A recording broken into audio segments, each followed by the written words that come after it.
Qu'est-ce que tu as perdu après un abus? Partie 4.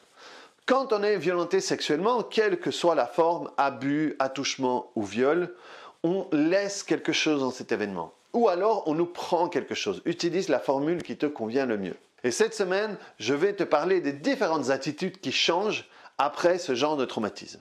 Le quatrième changement est au niveau de la confiance.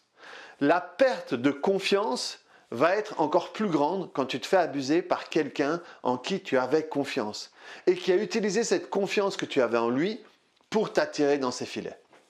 À ce moment-là, tu peux associer le fait de faire confiance avec la possibilité d'être abusé.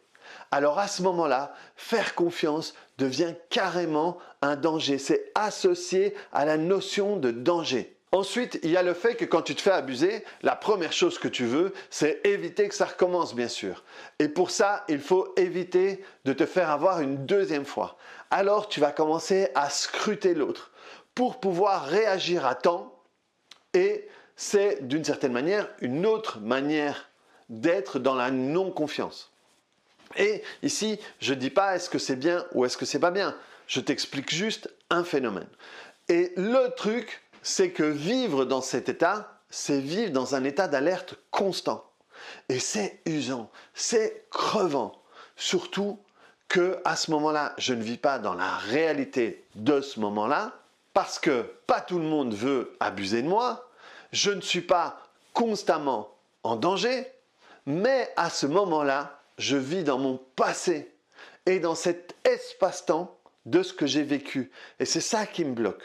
Et quand tu es là-dedans depuis des années, tu peux penser que c'est difficile de sortir de là, de sortir de cette ornière. Mais quand tu sais comment faire, ça peut aller très vite. Et surtout, le soulagement que tu vis à ce moment-là est vraiment super libératoire. Donc, si ça t'intéresse et que tu veux être accompagné, tu peux me contacter directement par mail à info@zenrela.be. Mais tu peux aussi avoir plus d'infos si tu veux sur l'accompagnement que je propose. Tu vas voir dans les vidéos sur cette plateforme, il y a une vidéo épinglée qui s'appelle « Accompagnement pour renaître après un abus » et tu auras toutes les infos.